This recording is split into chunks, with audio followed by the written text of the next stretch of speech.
Chief justice یحییٰ آفریدی نے آج خطاب کرتے ہوئے کہا ہے کہ میری پہلے پروٹوکول میں 9 گاڑیاں ہوتی تھی، تو میں اس کو کم کر کے میں نے اب 2 کر دی ہیں، جس کے اوپر بڑی تالیاں بجی ہیں۔ انہوں نے کہا جی ہم یہ سارے مل کے اخراجات میں کمی کریں گے تو تبھی کمی ہوگی، ورنہ کوئی کمی نہیں ہوگی۔ تو انہوں نے عملی طور پہ جی 9 میں سے 2 گاڑیاں کی، ہم اس کی تعریف کرتے ہیں، یہ یحییٰ آفریدی صاحب کی تعریف کرتے ہیں۔ اور اس سے پہلے جو قاضی فیض عیسیٰ تھے وہ اپنے گھر سے پیدل آ جاتے تھے اکیلے، ان کو کئی دفعہ لوگوں نے دیکھا ہے اور بتایا ہے کہ سر جی آپ کی جان کو خطرہ ہے، آپ یہ وہ سارا، لیکن وہ آتے تھے۔ تو یہ بڑی اچھی مثالیں ہیں جو ہم پرانے زمانے کی دیتے ہیں، جی وہ انہوں نے یہ دیا بجھا دیا تو فلانا، تو یہ مثالیں قاضی فیض عیسیٰ صاحب بھی سیٹ کر کے گئے ہیں۔ اور آخر میں آپ کو ہم یہ بتائیں کہ جناب اسرائیلی جیلوں میں کو 150 سے زیادہ بندہ بھوک سے فوت ہو گئے۔ بڑے دکھ کی بات ہے، انسانیت کے لیے یہ دکھ کی بات ہے بالکل۔ اور وہاں اسرائیل کی سپریم کورٹ نے آج یہ فیصلہ دیا ہے کہ قیدیوں کو 3 ٹائم کا کھانا دیا جائے۔ ان کو یہ فیصلہ دینا پڑا۔ کتنی بری بات ہے کہ جناب قیدی بھوک سے مر جائے۔ قیدی کہاں جائے؟ وہ تو باہر کہیں گھر سے باہر جا ہی نہیں سکتا۔ ٹھیک ہے، تو آگے جناب علی ایک آخری خبر یہ ہے کہ امریکہ سے براہ راست PIA کی جو ہے وہ پرواز شروع ہونے لگی ہے، اس کے اوپر کام ہو گیا ہے۔ یہ 16 یا 17 گھنٹے کی فلائٹ ہوتی ہے، تو یہ پہلے ہوتی تھی جب سے یہ عمران خان نے وہ جعلی پائلٹ والا قصہ سنایا تھا، اس کی وجہ سے یہ بند ہو گئی ہے۔ تو اب اس میں بڑی ایک پروگرس ہوئی ہے الحمدللہ۔ UK میں بھی فلائٹیں بحال ہو گئی ہیں اور یورپ میں بھی بحال ہو گئی ہیں۔ اس سے اربوں ڈالر کا نقصان ہوا ہے پاکستان کا، بدنامی علیحدہ ہوئی ہے۔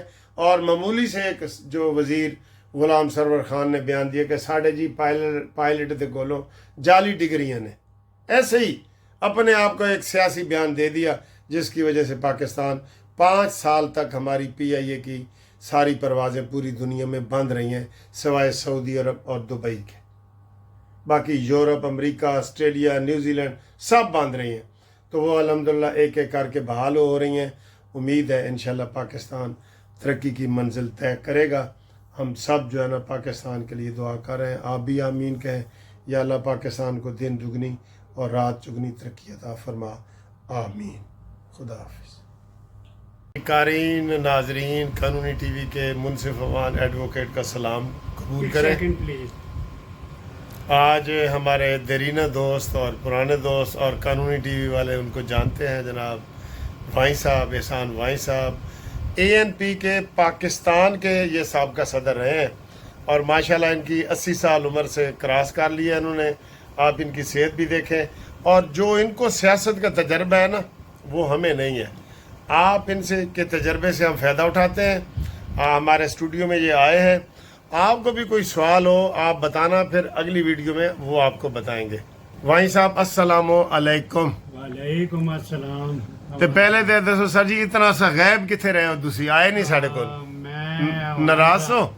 نہیں، آپ بزی رہے اچھا، کیونکہ آپ کافی بزی ہو گئے ماشاءاللہ، ہاں جی، تو اس لیے آپ بھی بزی رہے، ہاں، میں بھی کچھ بزی رہا، اچھا اچھا اچھا تو اس لیے جی، نہیں ملاقات ہو سکی۔ چلے اب میں آج، آپ کو پتہ ہے کہ میں خود آیا ہوں۔ آپ آئے ہیں، بالکل، بہت ہمیں خوشی ہو رہی ہے سر، ہمیں خوشی ہوتی ہے، ناظرین کو بھی خوشی ہوتی ہے۔ اچھا سر جی، وائیں صاحب سے ہم 2 سوال کریں گے، ایک انڈیا کے حوالے سے، انڈیا پاکستان کے تعلقات کے حوالے سے۔ اس سے پہلے میں ایک عام سوال کرنا چاہتا ہوں، جو ہم جہاں بھی میں لندن ادھر ادھر گیا ہوں نا، لوگ پوچھتے ہیں جی عمران خان جیل سے باہر آ جائے گا یا اس کو نون لیگ میں جیل میں ڈالا ہے؟ تو ان دونوں سوالوں کا اکٹھا جواب وائیں صاحب دیں گے۔ سر جی عمران خان کے متعلق تھوڑا سا بتائیں، پھر انڈیا کے بعد میں بھی کریں گے۔ عوان صاحب، ہاں، آپ یہ چاہ رہے ہیں کہ میں بتاؤں کہ عمران خان صاحب، ہاں جو کہ ایک پولیٹیکل پارٹی کے سربراہ اپنے کو کہتے ہیں، جی آیا وہ جیل سے باہر آ جائیں گے؟ جی، میاں تو عوان صاحب، یہ جو جیل کے ہیں یہ نہ کسی سے لڑ کے گئے ہیں، ٹھیک نہ کسی فراڈ میں گئے ہیں، ٹھیک، نہ یہ گئے ہیں پولیٹیکلی اندر. Very good. اور اس ملک میں سن لیں، اس ملک میں ابھی تو انہیں 2 سال ہوئے ہیں، اس ملک میں 38 سال بھی لوگوں نے جیل کاٹی ہے اور 16 سال تو ولی خان نے کاٹی ہے. تو بالکل. میں آپ کہہ رہے ہیں، جب میرا تعارف کرا رہے تھے کہ اس ملک میں 5 مارشلیں لگیں، 4 تو لگائی فوج نے، 1 مارشلہ لگائی ذوالفقار علی بھٹو نے. ہاں جی، 5 مارشلیں لگیں، میں 5 میں اندر رہا ہوں جیل میں. ٹھیک. ہیں جی. اس لیے میں اگر یہ کہوں کہ جی یہ 2 سال میں انہوں نے قیامت برپا کر دی، یہ طوفان آیا ہوا ہے جی کہ جی ان کے گھٹنے میں درد ہے، ان کے دانتوں میں درد ہے، ہاں ان کو ہر چیز دستیاب ہے. جی اس طریقے سے رکھا ہوا ہے انہوں نے، بیوروکریسی نے. اور فوج کے بھی چند لوگ پہلے بھی اس کے ہمدرد تھے، اب بھی ہمدرد ہیں. اس لیے میں یہ سمجھتا ہوں کہ ان کا اندر جانا محض اس لیے ہوا کہ یہ انڈیویجولزم کے قائل ہیں. اچھا. یہ سوائے اپنے کو کسی کو انسان ہی نہیں مانتے، نہ کسی کو بڑا آدمی مانتے ہیں، نہ یہ سمجھتے ہیں کہ اس پاکستان میں اس وقت تک یہ ملک قائم نہیں رہ سکتا جب تک میں اس ملک کا حکمران نہ آ جاؤں. ٹھیک. اور اس ملک میں رہا انہیں مجھے کرنا پڑے گا. ایسے ملک میں رہا کرنا کہ جس میں چیف آف سٹاف کو آپ گالیاں دیں، چیف آف سٹاف آپ کے باہر جو لوگ بیٹھے ہوئے ہیں وہ چیف آف سٹاف کو گالیاں دیں، صرف اس لیے میں چیف آف سٹاف کے ساتھ نہیں ہوں کیونکہ میں مارشل لاؤں میں مجھے فوج نے اندر رکھا ہے. جی میں اس لیے یہ نہیں کہہ رہا کہ تو فوج نے اسے پرائم منسٹر بنایا تھا. میاں صاحب آپ نے میاں نواز شریف کا ذکر کیا ہے. میاں نواز شریف کو تو پھر اس سے پالیٹکس سے باہر اس کو عمران خان کو فوج لے کے آئی اور نواز شریف کو فارغ کیا. اس لیے 80 کا الیکشن جو ہے یہ ہارا ہوا الیکشن، میاں نواز شریف جیتا ہوا الیکشن، اسے ہرا کے اس کو لے کے آئے اور اسے پرائم منسٹر بنایا. میں یہ سمجھتا ہوں نہ اسے سیاست کا پتہ ہے، نہ یہ سیاستدان ہے، نہ یہ پولیٹیکل شخصیت ہے، اور نہ اس کی کوئی آئیڈیالوجی ہے. ٹھیک. کوئی پوچھے اس سے کہ بھائی عمران صاحب آپ ایک کہتے ہیں میں سربراہ ہوں ایک پولیٹیکل پارٹی کا، آپ یہ بتائیں کہ آپ کی آئیڈیالوجی کیا ہے. جی ایک پارٹی پولیٹیکل پارٹی ہوتی ہے، اس کی آئیڈیالوجی ہوتی ہے کہ بھائی میں یہ کروں گا، میں یہ کروں گا، میں یہ کروں گا. اس کی آئیڈیالوجی ہے کہ مجھے رہا کرو اور برسر اقتدار لاؤ اور میں دنیا میں سارے پاکستان عمران خان کرو. یہ انڈیویجولزم ساری دنیا میں وہ ملک برباد ہو گیا جس کو شخصیت پرستی جن پہ نازل ہوئی اور شخصیت پرستوں نے ملک تباہ کیے. اس لیے میں نہیں سمجھتا کہ یہ میاں نواز شریف اس کو اندر لے کے آیا گیا ہے.